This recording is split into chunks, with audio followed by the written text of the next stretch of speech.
Welcome to BAM, the show conquering sameness. In a world of recycled tactics, fake vulnerability, and algorithm-chasing clones, one woman has refused to follow the script.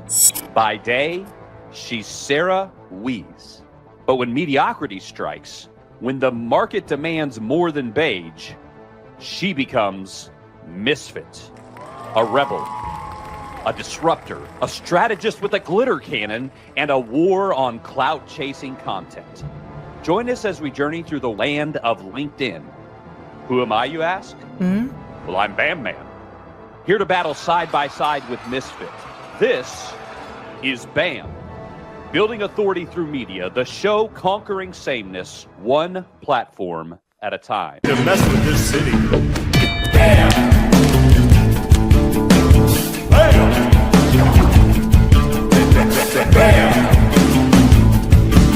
I'm Batman, conquering sameness one platform at a time. Bam. In a world obsessed with perfect-looking online presences, Misfit never seemed to quite fit in. She tried the checklist, the scripts, the 10x promises, but it never felt right.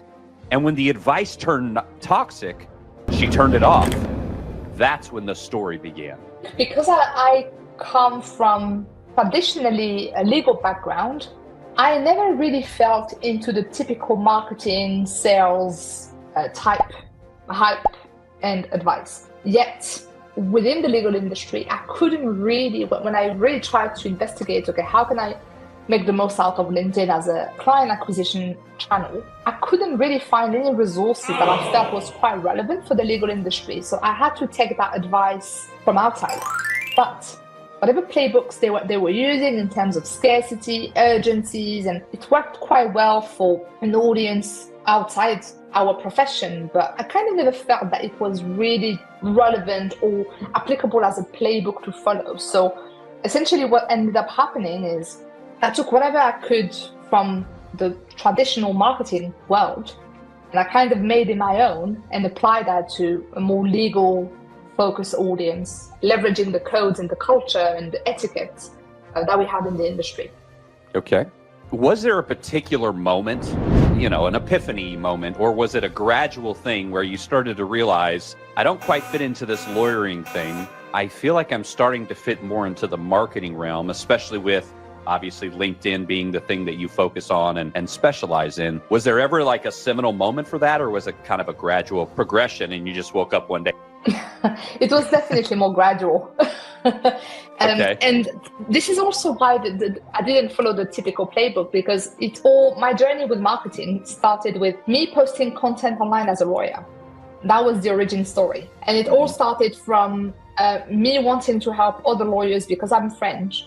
I wanted to help other lawyers find a job as a French lawyer in another jurisdiction. That was the origin story. I posted, that was my first ever piece of content online. It was an article on how to get a job abroad as a French lawyer. And I thought if 10 people read it, then that would have been useful. And I mean, this article got thousands of views and like thousands of people reaching out. But I want to point out, as a marketer and as Bam Man, I guess, you said something that not a lot of people understand about marketing. You said, if I had 10 view it, I'd be thrilled. Yeah. Now, the thousands that viewed it after, that's a bonus. But you came into marketing with the proper understanding of expectations, or at least understanding of the reality of what would happen with it. You didn't think, well, if I produce one piece of content, it's going to reach millions of people. You and might I say, having worked with lawyers for 20-something years, very humbly said, if just 10 people read this, I'm happy, and it helps somebody. So that's right. I think that's one of the keys to, what developed your difference from everybody else, from what I'm hearing, is a sense of your content is not about bringing people to you. Your content is about helping other people. And so you see your content as an extension of helping others versus building yourself or getting for yourself. 100%. Do you approach almost every post that way? To this day, that origin story never changed. And this is the exact same way I support every single client that I work with. I really try to get them into the habit of not having any expectations. Yes, you have to have a strategy. You have to think about your ideal clients and who is it that you want to attract. But yes, it has to come from a place of helping them rather than serving yourself. Absolutely. And that's where the best content comes from, because it's selfless. It's you give without return, and people can feel it. We try to live by a rule of a 3-to-1.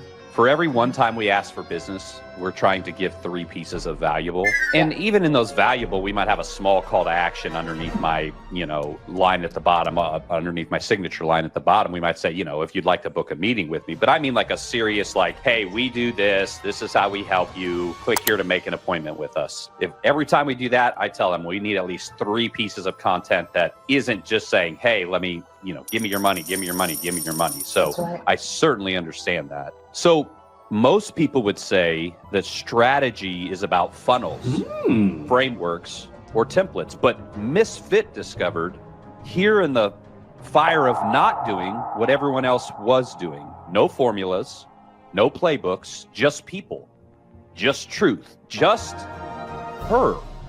And once she stopped following the rules, people started paying attention. Absolutely. I have a story about that, actually. My first 2 years of posting content on LinkedIn, I didn't know I had followers. I discovered that I had 6,000 followers 2 years in the process, because I accidentally clicked on my LinkedIn profile and I saw 6,000 people there. Bearing in mind that at the time I had 10 likes per post, there was no signal that my content would reach so many people. I had never checked impressions, never checked profile views, and it was by pure accident that I discovered the power of sharing in abundance, sharing valuable stuff. And that's kind of how I discovered what worked, because it was never about the numbers to begin with. It was always coming from a place of giving. And if 10 people find it useful, chances are that they might tell other people who might tell other people. And that's kind of how the words started to spread. So I'd say something like follow your heart, and you can find success. Follow your greed, and you probably won't find nearly as much, I guess. How did you discover your own voice, your own way of doing things, your superpower? How did you know that it was LinkedIn? Because with these different platforms, obviously there can be so many changes. And that's funny, because you talked about how you had LinkedIn for a while and then you didn't even know, and then all of a sudden you had 6,000 followers. I've had LinkedIn for 17 years. Amazing. I just got my 17-year anniversary. I think I must have been the 3rd person to sign up. I don't know. But with that, I mean, I didn't do anything with it. And about a year ago, really when I started, for me, this has been my first foray into social selling. I've always just been pick up the phone, get them on the line, tell them what we're doing, get them in a demo, show them the product, close them down, get the contract. This social selling has definitely been a different dynamic for me, but I've seen it as a way to be able to reach people that I never would have reached with that old way. So with power comes monsters. So I want to talk about, there's 2 monsters in the land of LinkedIn that you identified, and they seem to be your arch nemesis, I guess, or nemesis, whichever one it is. Superheroes don't know everything. But the first is cloutress, and you talked about cringe content. You talked about clout chasing and oversharing or empathy. In other words, posting just to get people to like or comment. It doesn't necessarily follow your mission. It doesn't necessarily follow what you talked about in your content being value-driven content towards the end user. So with that monster, you also identified another monster in the land, which is Doutina, which is, I guess, her evil twin. And, she whispers lies like you don't have time, your content isn't good enough, nobody's paying attention anyway. All of those things tried to silence you, but they failed. Tell me a little bit about a time when you've had maybe some burnout, pressure to perform online, where you've been battling some of these things that all of us battle in creating content and in, trying to see success, but have the right desire behind it, which is success for others. I can share a story about how there was a point where I used to be so frustrated. To this day, to be fair, you spend so much time creating valuable content, but you don't really get a lot of traction from that in terms of the vanity metrics. So when you look at comments or likes and so forth, and then you have those people who post a selfie, write a post in 5 minutes about how they used to sleep in a car and now they are not a millionaire, and that gets thousands of likes and comments, and you're like, you added value to no one. It's absolutely self-serving. It's very much a look at me, look at how I've achieved type content. So that kind of used to give me a lot of frustration, and even made me doubt as well to some degree. Am I doing the wrong thing? Am I pursuing the wrong path? Is it definitely going the way? I think most social media platforms are built off of the premise, if you saw how great other people were living, you'd feel lesser and you'd buy more.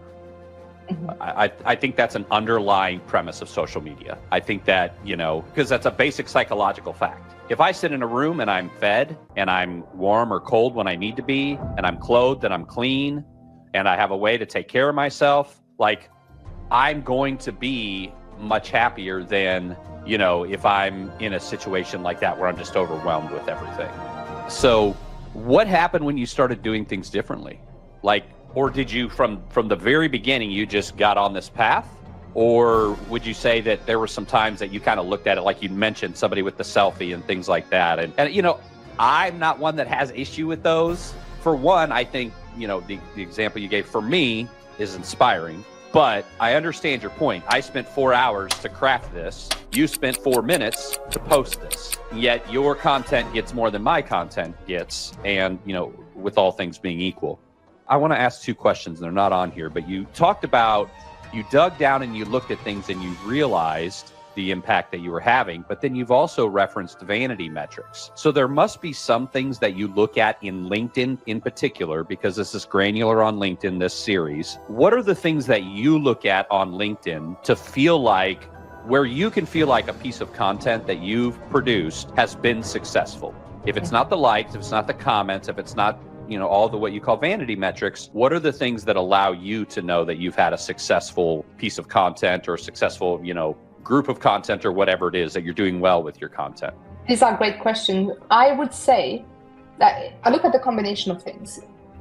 You don't just have to educate and add value in every piece of content. I share my journey all the time, for example, on how I've pivoted from being a lawyer to marketing and the challenges I have with that and how my business is evolving. And this is a piece of content, although not necessarily educational per se, it kind of achieves a different purpose that is more rapport building with the audience. So they can get to know who is behind the scenes, and they get to understand more, the values behind the way I do things. So right. They definitely have a place.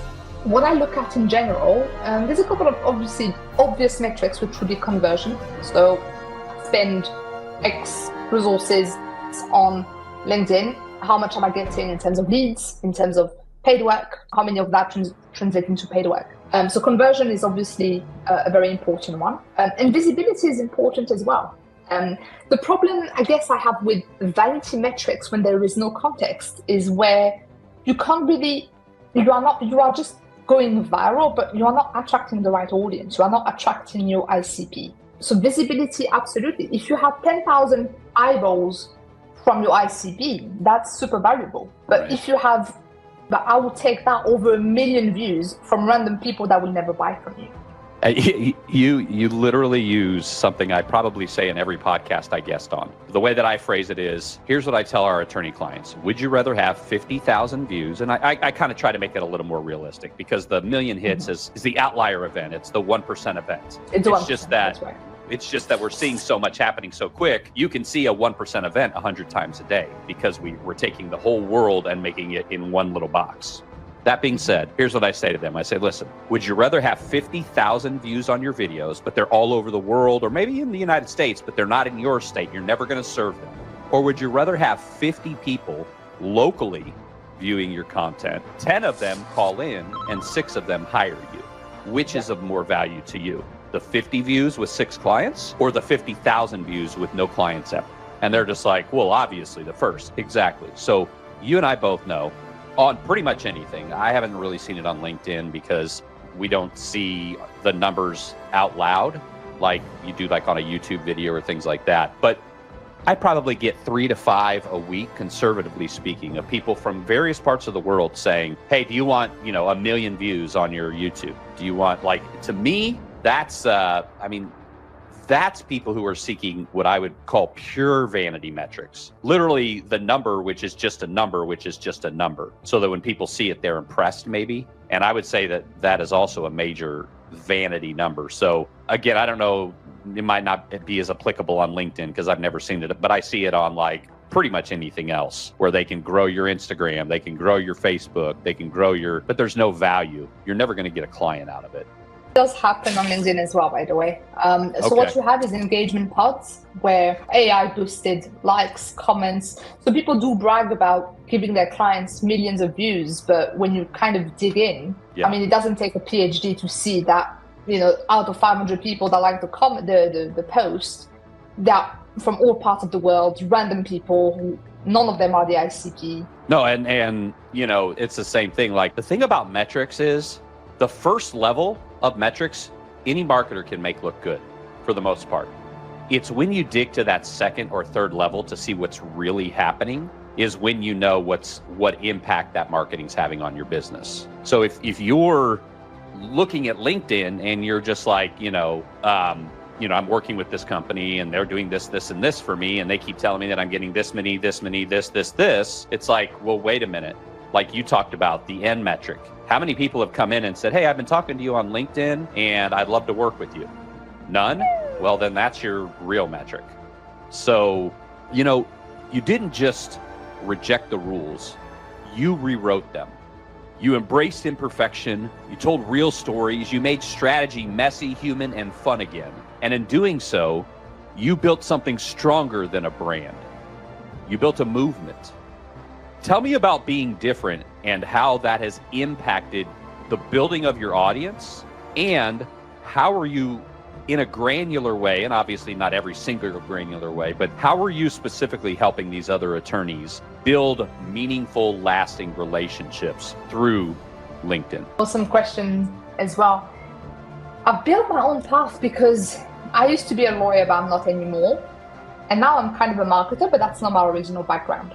So I'm kind of in the middle, and I don't quite fit the typical traditional legal professional, and I don't fit the typical marketing background either. And I think so. The movement that I'm trying to build really around, I think for me, it's around content and communication in general. I think the legal industry is so far behind when it comes to content marketing. It's just awfully boring and traditional, and they write for each other instead of their client.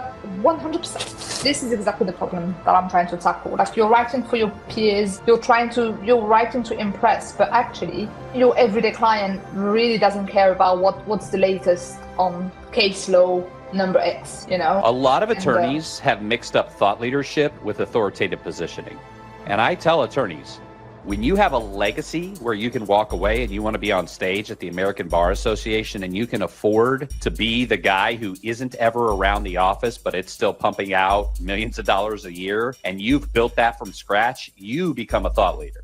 But what you're trying to do is get more of your ICP and through marketing.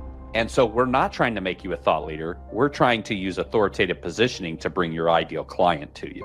And when we get them to understand the difference, then it's speak plainly. In our podcasting that the Legal Podcast Network does, it's just hey, talk like you're just sitting across the table from a client, not like you're at a bar panel and, you want to explain it just as intricately as possible. So what made you decide that this was going to be your thing that you went in on? How did you come from, I'm an attorney using LinkedIn, to all right, I don't even want to be an attorney, or I don't know, is it barrister in France as well? No? Jurist. When we say jurist. Jurist. Or avocat. Jurist. Okay. So, you become these things, and then you start working on LinkedIn, you start building, and you start, what made you go, you know what, this lawyering is just not it, but I think the marketing could be? I changed. I guess I was pretty bored and burnt out from my legal career, because I had worked for 10 years as an in-house lawyer, and I kind of felt that I had been there done that. Like, I built an entire legal department from scratch, hired people, put processes in place, implemented technology, like all the steps that you would kind of really have to go through in your career. And because I had done it, I really didn't feel I wanted to do this again in another company. And then when I started realizing that my content built an audience, then other opportunities started coming my way, which was going back to that thought leader piece, right? When people perceive you as authoritative on a topic, they reach out to you. And I started being invited on podcasts.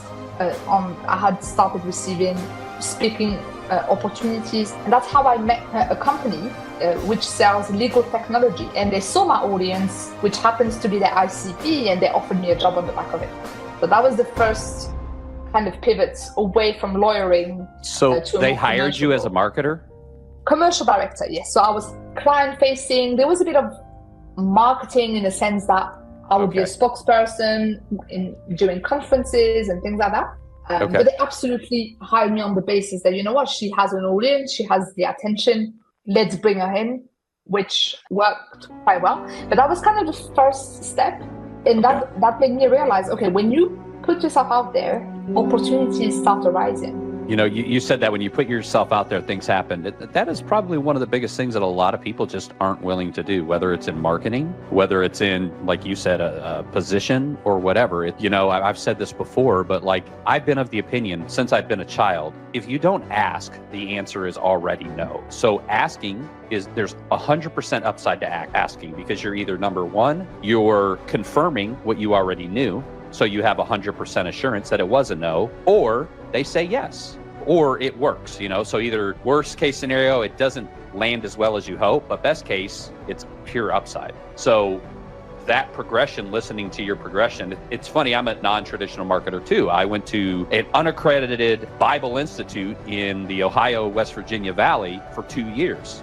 And then I fell into marketing because I had a job while I was going to school. And then I moved up really quick in this company and went into script writing, and then became a manager and blah, blah, blah. And so that got me into marketing because we were selling marketing, and I liked it and I liked the money. And I started just progressing in my career from 19 years old, so I'm 47, about to be 48 this month. So you're looking at 29 years of selling advertising in some space, moving into the legal space in about 2003. So Misfit, everybody has a mindset. For you, it's not about being fearless. It's about showing up, even when doubt kicks in. You don't pretend that you have it all figured out. You build while you move. That's your power. Can you tell me about creating content even when you have that kind of I don't feel like it? Or you create it and you're just, you don't have that oh, this is gonna kill it. What do you do in those moments, or what do you suggest your clients do? Absolutely suggest them to have a bias towards execution and to never assume. Because there's been pieces of content that I did that I didn't think much of. It only took me 10 minutes and it's really taken off and it resonated. And there were those where I spent hours and I thought, this is so valuable and this is going to be amazing.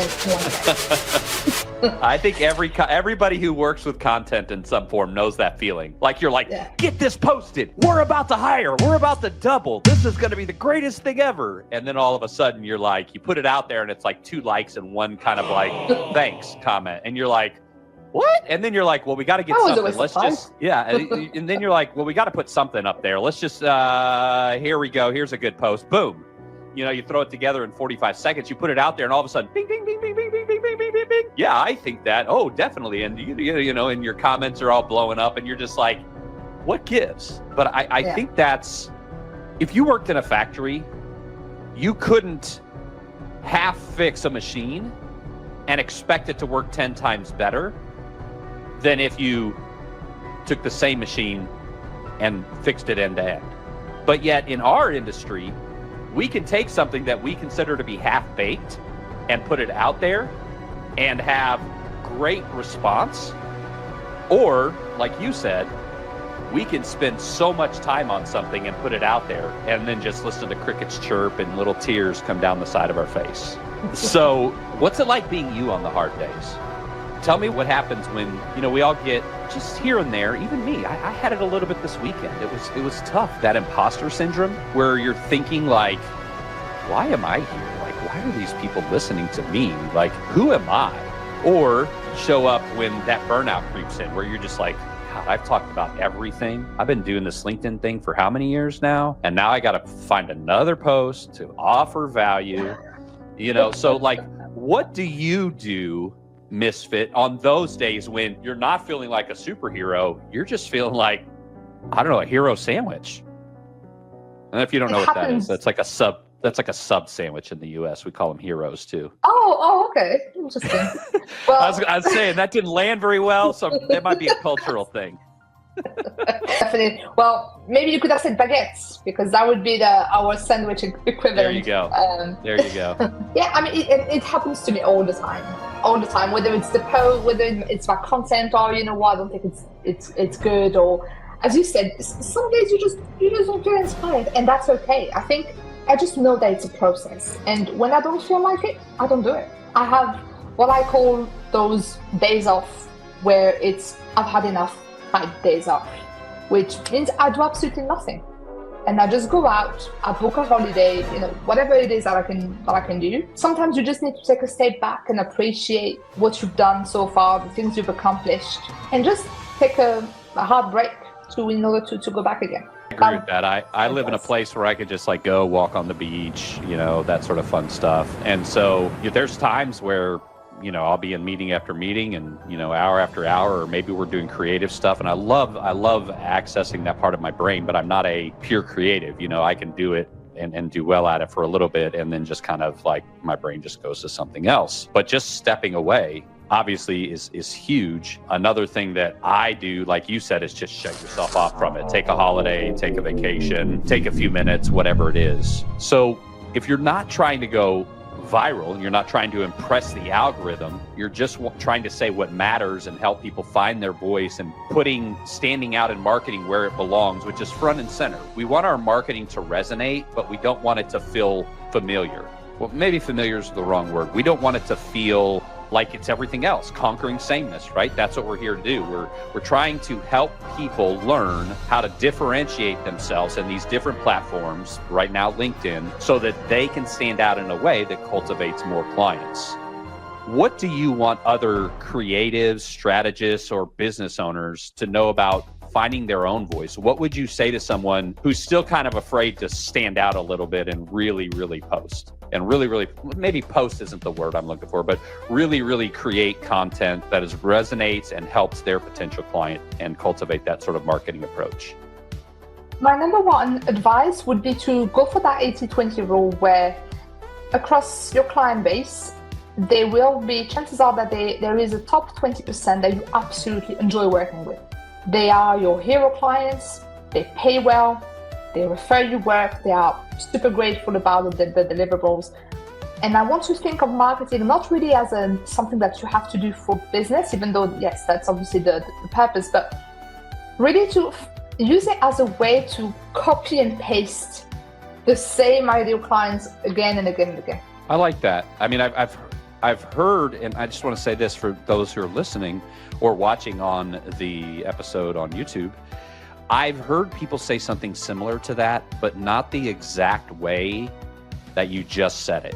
And it seems like a slightly different approach. I'm asking you to repeat yourself, and like sometimes when people ask me to do that, I can't do that. But can you repeat that statement again? Of course. So forget about marketing as a vehicle to drive business forward. Think about it as an engine to duplicate the top 20% of your client base that you absolutely would love to have more of in your business. So essentially, you're just creating a marketing plan that resonates with your best clients, and then taking that and going and saying, okay, if this is you, we want you. Which a lot of marketers say that, but not in such a simple way.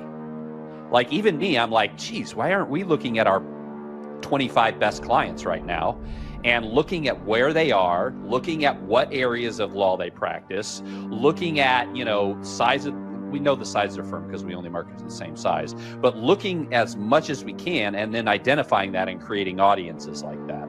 I love that. I mean, using your own client base to create your ICP. I think some people look at ICP like a wish list. Well, my ICP is Elon Musk and,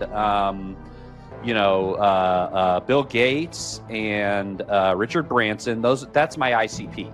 Okay, there's 10 people like that in the world. No, you're not building this dream list. You're building a realistic profile of the person that you want to spend more time with.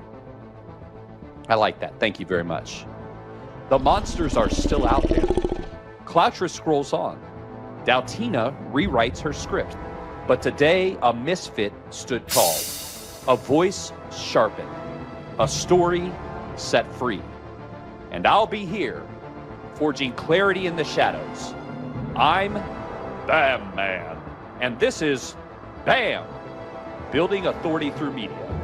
The show conquering sameness, one platform at a time.